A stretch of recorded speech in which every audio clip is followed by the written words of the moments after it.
Une descente de police musclée dans le quartier ultra-orthodoxe de Mea Shearim à Jérusalem. Écartez-vous. Le premier qui s'interpose, on l'embarque. On vous aura prévenu. Le gouvernement israélien a décidé d'employer la manière forte pour faire appliquer les mesures de confinement au sein de cette communauté juive très conservatrice. Les policiers ne sont pas les bienvenus. On les traite de nazis. On leur lance des projectiles. Mieux vaut longer les murs pour ne pas être aspergé d'urine.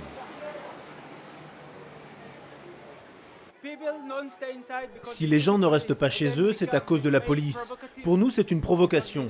On ne les aime pas et ils le savent. Quand ils viennent, les gens sortent pour protester. Tous les lieux de culte à travers le pays ont officiellement été fermés, les écoles talmudiques aussi. Si la prière dans la rue est autorisée, les attroupements, eux, sont interdits. Mais beaucoup refusent d'obéir aux ordres. La seule autorité qu'ils reconnaissent, c'est celle de leur rabbin. Sur ces images filmées depuis un hélicoptère, ils sont des dizaines à prier côte à côte, à entrer et à sortir de leur synagogue, comme si de rien n'était. D'où cette opération coup de poing pour marquer les esprits. Les ultra-orthodoxes représentent près de la moitié des personnes contaminées par le coronavirus en Israël. Le nombre de malades dans les hôpitaux a augmenté de façon spectaculaire à Jérusalem et à Bnei Brak. Des ultra-orthodoxes, des familles entières avec 5, 6 ou 7 enfants. L'un des problèmes, c'est qu'ils n'ont ni téléphone ni télévision. Des communautés très fermées, coupées du monde extérieur et repliées sur elles-mêmes. Malgré les appels à la raison, certains religieux extrémistes continuent aujourd'hui encore à inciter leurs fidèles à ignorer les consignes du gouvernement.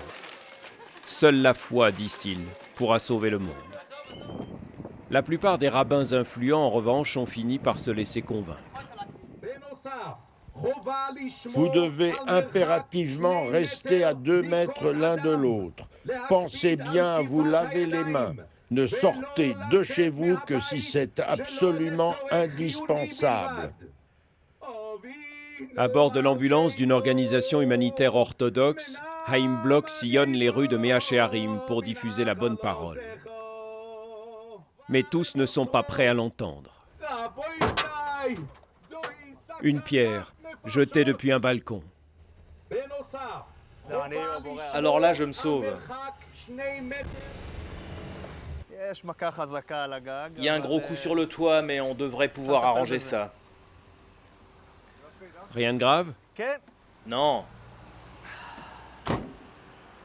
C'est comme ça ici. Pour épauler les forces de l'ordre, l'armée vient d'être appelée en renfort. Des quartiers ultra-orthodoxes entiers sont désormais bouclés. Ce n'est qu'à ce prix qu'Israël espère parvenir à juguler l'épidémie.